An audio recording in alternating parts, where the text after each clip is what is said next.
today I'm going to talk about how some of the aspects of popular science writing that we've already seen unfold in our introductory lectures today play out in the work of Hero of Alexandria. Hero of Alexandria, not a household name, even in households full of classicists.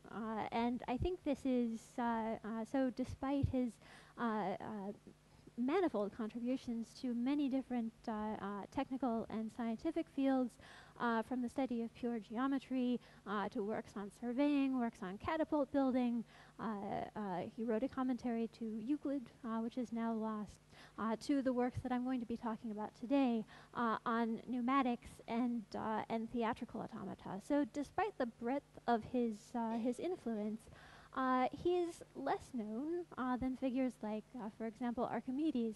And I think that's not least because he himself emphasizes that what he feels he's doing in his work, most fundamentally, is popularizing scientific and technological concepts, making them accessible to a broad audience, and this desire of his to bring technical and scientific information to a wider audience is echoed again and again in prefaces to his work. So here, from the preface to the Bella Poetica, his work on designing and building catapults, he says, you know, we're somewhere very different, right, from the pure spring of Callimachus. So there are a lot of people before me, he says, who have written on this topic. But despite that, not one of them produced a work that was suitable for newcomers to the discipline. And that will be my contribution. I will go through the works that people created before me. And he goes through really centuries worth of catapult technology. So if you are looking for a kind of expert's handbook, an up-to-date guide on how to build the latest and greatest catapults, you will not find that in the Bella Poetica. What you will find is a broadly accessible work that takes you on a sort of evolutionary journey through catapult designs through the ages. That's Hero's project. And it is his project as well in the works that I'll be focusing on today. So here from his Pneumatica, he says, again, lots of people have trod this ground before me, both philosophers who approached it from a sort of theoretical direction, and what we might call engineers. I never know how to translate mechanicos properly, because surely engineer brings with it a lot of sociological baggage for us, but anyway, mechanicians. So they have approached it from an applied angle, right? So again, lots of people before me have taken on the study of pneumatic hydraulic devices. But what I am going to do, again, is to take everything that's been written before me, put it in order, again, so that it's easy to approach. And this way, anybody who wants to embark more deeply on the study of this material has the advantage of having seen my text. And likewise, again, in his work on building theatrical automata, which are really wonderful devices. So there are two basic types of these automata, one of which is a little cabinet that's designed to roll around on a pre-programmed path. They all operate with a string that's gradually unwinding with a counterweight, and that string, as it unwinds, works all the little sub-assemblies of the automaton. So the first one, it rolls around on a path that you program, again, using that string, whether it's in a circle or in a sort of serpentine path or around a bunch of rectilinear turns. And then when it gets where it's going, it performs a little miniature play. He recommends a little vignette of Dionysus. The other kind does not move around, but it performs it's a little cabinet that performs a kind of a multi-act play with changes of backdrop and everything all on its own, again, thanks to the action of a counterweight. And so that's what he's talking about when he refers here to the stationary automata. So he says, I want to write up something comparatively novel. He says it's Keynote Lecture. So it's kind of new. And what that means, right, in the context of expertise and technological innovation, we'll talk about in a little while. But again, he says, there have been lots of texts before me written on this, and the best for didactic purposes, which are, again, Hero's purposes, are those of Philo of Byzantium. Philo was a Hellenistic author. Hero is a little bit harder to date, but the best evidence puts him in the 1st century CE. So kind of remote predecessor of his, but still good for teaching purposes. Except that a couple of his designs, he says, are too difficult. So Hero is going to make, again, that technology more accessible by showing you an easier way to achieve the theatrical effects that, that Philo described. And again, he views this as a service to his readers, right? I go through what's been written before me. I pick out the stuff that's most useful, or the stuff that will open up this study for didactic purposes, and I'll correct anything that that needs correcting, and put it down for you in an easily accessible, thoughtfully organized format. So this is just by way of introduction to what Hero does in almost all of his texts. He situates himself not necessarily, I mean, he is an expert, but he is not deploying his expertise at, solely at the very highest level. Rather, he is building an inroad where even a beginner can get to know these different branches of technology.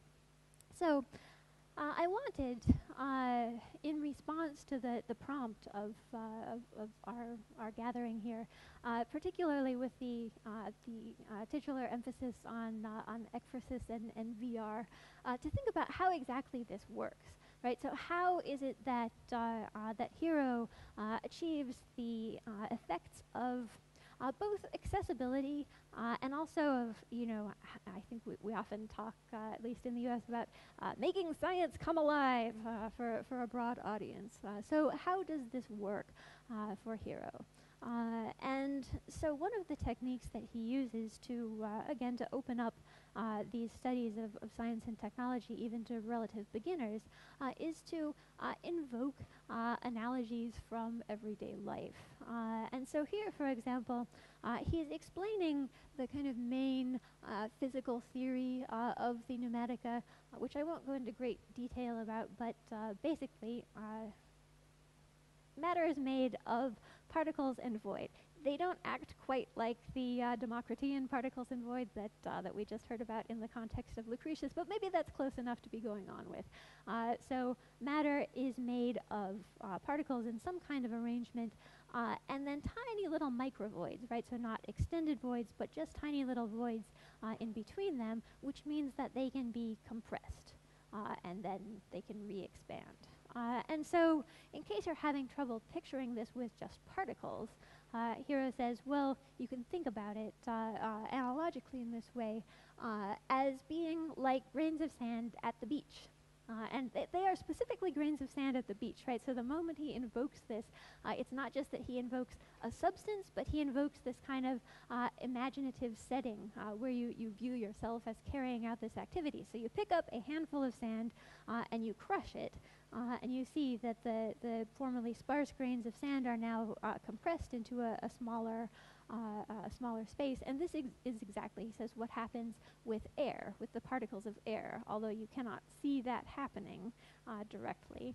And then he reminds you, hang on, in case you're thinking that the air is like the air in the sand analogy, it's not. The air is the sand in the sand analogy, and the air between the sand particles is really the void between the air particles. So he walks you through this analogy very, very carefully. And then, once he's given you this mental image to think through the action of force in compressing these particles into the void, then he goes into a little bit more detail about what happens when that force goes away, right? So first you compress it, and then the analogy kind of breaks down because if you open your hand back up, your handful of sand, it doesn't really spring back into its original state. You've just kind of got a lump of sand, right? So then he wants to move on to another analogical comparison, again, a pretty everyday substance, talking about sponges. Shavings of horn, I'm not sure who is coming across heaps of shaved horn on an everyday basis, but sponges for sure, right? So a sponge, he says, okay, think about compressing a sponge and then opening up your hand again, and the sponge springs back to its original shape. And he says, okay, this is, again, what happens with air once that artificial compressing force is removed. So he's taken this very strange world, right, this unimaginably tiny world of the particles, the invisible particles that make up air, which you cannot see in action with the naked eye, although he will propose some, as the text goes on, he will propose some artificial environments where you can see that action. So he takes this weird world of particles and void and makes it less weird for you by analogizing it to objects that you're more familiar with, that you have even a kind of tactile familiarity with. It's not just that you've seen them, but you've felt them in action. And so again, he compares, so, again, thinking about, well, what is this force like? He's not going to quantify it. I think with the techniques and tools that he had available, it was not quantifiable, but also it's not how he's thinking about these forces. But so in a qualitative sense, what kind of force could compressed air, right, this stuff that we can't even see, could it possibly have? And so here he compares it to an object which is not an everyday object for us, but was, if you were Greek and got sick, a medical cupping glass. So these were used in order to, so in the medical humoral theory, a lot of things that go wrong with you are caused by a humoral imbalance. You have too much blood, phlegm, bile, or black bile in a given location, and so doctors will make incisions and evacuate that humor, or evacuate it in other ways. But so he talks about these egg-shaped vessels which operate by making an incision, and then the physician sucks the air out of it, puts their finger over the thing, puts the neck of the vessel over the incision, and of course it sucks out the blood, or whatever other humor you're after. And then there's the gourd-shaped vessel, which is used in conjunction with heat, and so it's heated up, which makes, of course, the air inside rarefy, and then it cools back down, and it acts as a suction mechanism in that way. So these are foreign to us, but not to Hero's reader. So he moves pretty easily from one technical discipline to what we think of as another technical discipline in a way that draws the reader in, that says you have seen these forces at work even if you didn't know you were seeing them. And these eggs, right, so the egg-shaped cupping glass will recur near the end of the preface to the book, where he says, okay, we have made demonstrations, apodeixes, which means a rigorous demonstration of the kind that a mathematician or someone else in the exact sciences makes. So this is a big claim on behalf of the experimental techniques that Hero's been recommending throughout the preface. And he is, in fact, arguing that his sensory demonstrations, which are a combination of the kind of analogies that we've seen before with some thought experiments that we'll look at in a moment, that these are actually superior to the logical arguments of philosophers, who he says just go on forever without ever coming to a definite conclusion. So just a quick look at the forms that some of these thought experiments take. So this is a way that science happens in the text itself. These are, in many cases, experiments that you can do with materials found around the home. But in some sense, he structures the text so that you don't need to. So again, you get that kind of vivid imaginary experience of particles acting in different ways just through the text. And in this, I find it very helpful to think about what Nancy Nersessian says about thought experiments, namely that a thought experiment is a certain very sophisticated kind of imaginative activity that when we perform a thought experiment, you kind of set up the equipment of the experiment in your head and run through it as well in your head. So a highly refined extension of a common form of reasoning. And so what do we do when we do a thought experiment? We anticipate, imagine, visualize, and re-experience from memory, right? This being particularly important here, that when you set up a thought experiment, it's most effective if you can invoke the reader's prior experience. That's part of what makes it both accessible and, again, this science comes alive sort of form of vividness. And so just looking at how this plays out a bit in the preface to Hero's Pneumatica. So again, this is his argument about what air really is.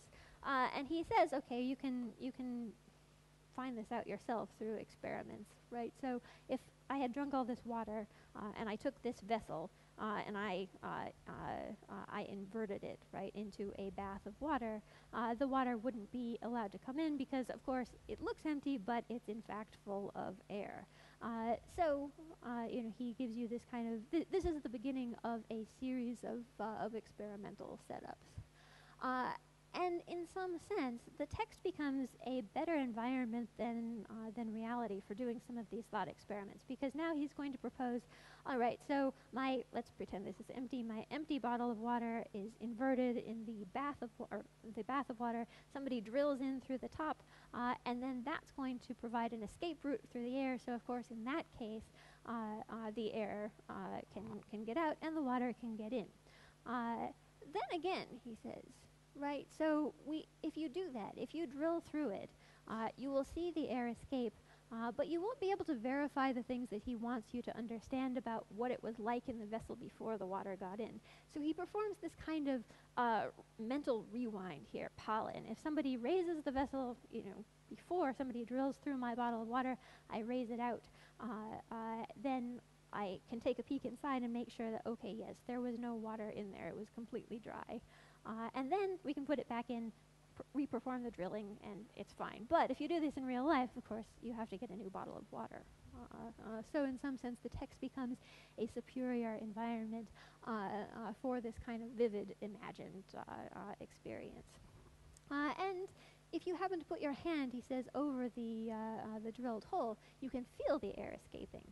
And so now we're not just seeing, but we're feeling the action of that newly compressed air. In a way that I think recalls what Tamara Gendler, again, speaking in a very different way about thought experimentation, says that it's cognitively important to have that kind of sensory perception of how these thought experiments go, that it's not just icing on the cake, right? It's not just flash that makes this appealing to a broad audience, that it's actually doing serious cognitive work, having this sort of sense memory of the experimental process. And so for all of this, I find it helpful to think about, okay, what works in a thought experiment? And are the features of thought experimentation or of making science accessible that are apparent to us, right, in our own peculiar environment of science consumption, how universal are these? And for this, I think it's useful to think about what James McAllister says when he's talking about, from a broad philosophical perspective, is thought experimentation valid or not? Because there are philosophers of science who want the answer to be either yes or no, a universalizing answer to are thought experiments any good? Whereas, probably, like a lot of things, the answer is sometimes. And in some environments, a certain type of thought experiment will work, or a certain way of again, making science come alive for a broad audience will work, and in other times they won't. So in the interest of exploring the significance of that, and also in attempting to answer the challenge of this conference, to speak over a broad diachronic span, I just want to spend the last few minutes looking at what happens with Hero's Pneumatica and on automaton making when they enter a very different cultural environment, and to see how some of those efforts at accessibility, at popularization, and at making the science in works like the Pneumatica real for a broad readership happen in the Renaissance, when there was a real flourishing of interest in Hero and his work. It drove a lot of the new work on pneumatics and automaton making at this time, starting with Federico Comodino's 1575 Latin translation, and kind of spiraling outward from there. So for Oreste Vanucci's, this was the first Italian translation, was in manuscript. And then we get Giovanni Battista Aleotti's first printed Italian translation, and so on and so on.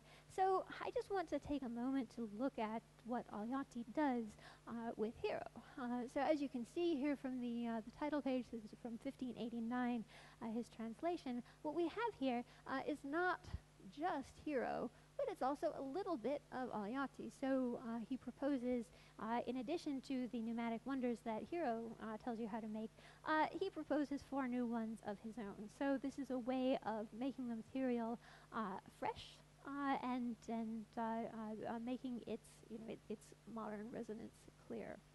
And they take their cues very much from the devices in Hero's Pneumatica. So Hero, for example, tells you how to make a model of Hercules that fires an arrow at a dragon who's guarding the golden apples of the Hesperides, which has always struck me as kind of weird because Hercules is not really a bow and arrow guy. He's a club guy, and in Aleotti's version of this, he fixes that. So in Aleotti's version, the dragon puffs steam, and Hercules hits it in the head, and then water sprays out of the head. It's a fine vignette. But so this play of familiarity and variation, I think, is very much a part of making science or technology of the past, making it stay relevant in a new environment. And relevant it did stay. So here's a plan of the gardens of Pratolino in the Florentine hills, where so this was a massive estate built by Francesco de' Medici for Bianca, his wife, not his first wife. But there's actually a wonderful project that Matteo Valeriani has done at the Max Planck. And if you're at all interested in this, I heartily encourage you to explore that project. It's a good digital humanities project as well. So, A Villa Gardens, and those gardens full of pneumatic hydraulic features, which may look rather familiar to you, right? So this is from Giovanni Guerra's designs for pneumatic wonders, which they come, some decade plus after Aleotti's device, and owe much to Hero. And again, Valeriani has explored this at length. So seeing these pneumatic principles play out, not just right in a bottle of water, but in a garden that you can actually walk through as though you were, walking through the text itself, is a fascinating new way to make them come alive. But also in Aleotti's work, so Hero talks about those cupping glasses, right, which are foreign to us. And they were foreign to Aleotti as well, and he notes this in his commentary to the preface of the Pneumatica.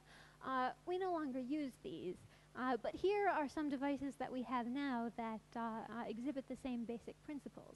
And so, while we no longer use cupping glasses that apply pressure to a part of the skin, he says, well, here are how 2 kinds of breast pump work.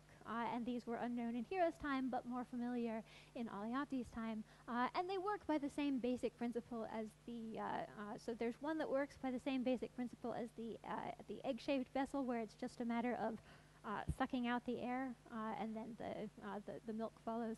And the other one is heated up, like the gourd vessel. So he, like Hero, gives you a pair of devices from that medical milieu that demonstrate the principles of pneumatics, but he gives you a pair that makes sense in his own technological environment. And he cites as well what happens if you leave the ramrod of a musket in the barrel and then you fire it, and explains why this too is in that case a rather spectacular and hazardous demonstration of the same basic principles of what happens when air is rarefied by sudden heating. So in all of these ways, the principles of the Pneumatica continue to be made to come alive for a new audience in new ways. And the same happens with the work on automaton making, right? So again, these theatrical automata become reintegrated into a Renaissance, early modern environment of automaton making that, I mean, so there had been, of course, a very vigorous tradition in the medieval period, both in the West and in the medieval Islamic world, in automata.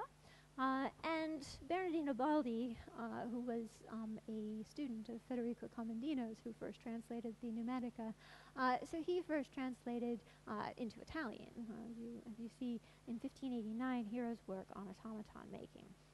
And the negotiations between past and present technology that Baldi carries out, I think, illuminate some of these principles of popular science in an interesting way. So this is where I'll close. But so Baldi begins by saying that we have great technology right now in the realm of automata. We have nothing to be ashamed of, like strictly technologically speaking. We have geared clocks, we've got fountains, devices like you've seen in the Garden of Fratellino.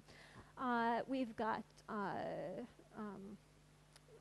model cosmoi, right? So planetaria, as we saw earlier, and yet something's wrong, right? So we have all of these technological wonders, but somehow people are consuming them in the wrong way. And so Baldi here produces a sort of dark side of popular science. What has happened with the way these automata are viewed by people? It used to be, he says, that mechanics in ancient Greece, he says, of course, everything was better in the past. So in Hero's time, this was an honorable practice. But in our own time, and this remark here that it's especially bad here in Italy, that the word mechanic has come to symbolize a vile, low, vulgar, and sordid mercenary on account of automata work being taken over, so it's not being performed anymore by natural philosophers. It's being performed by imposters, salimpanchi, so kind of tumblers, right? Circus acrobats, hustlers, and other violent mercenary people. So something has gone wrong, and it will be Baldi's task to make things right again. And he will do this by restoring automatons to their classical Greek glory. And what he's doing here is resituating them in the kind of broader cultural milieu in which he feels they flourish, right? So technological advances aside, they are not doing the intellectual work that they are capable of doing because they have been sort of culturally missituated. And so he says, I am going to put them back in that full cultural context, and I want that to work, again, for everybody, right? So I want this to be broadly accessible, not just for humanists like me who are well-versed in classical culture, but also those who don't know that much about classical antiquity and the stories told there, but are interested in the craft of this. I want to merge those two forces. And so the mobile automaton, right, so that's the one that, rolls around, and then there's Dionysus, who does what Dionysus does. He strikes the floor with his thyrsus, and milk spurts out of it, and wine comes out of his cup. It's Dionysus. And there's just about no one so vulgar that he does not know what Dionysus does, right? So, but just in case you're that vulgar person, he will tell you everything you need to know. The stationary automaton presents a more serious problem because the story that Hero recommends is the story of Nauplius, even less of a household name maybe than Hero. What we know about Sophocles Nauplius, we know principally from studying Hero's description of the story in his On Automaton Making. So here, Rosso Fiorentino's beautiful mannerist illustration of the lowest moment of the Nauplius story. And Baldi will take you through the entirety of the story, including the deep, deep backstory that you don't actually need to understand the action of the play.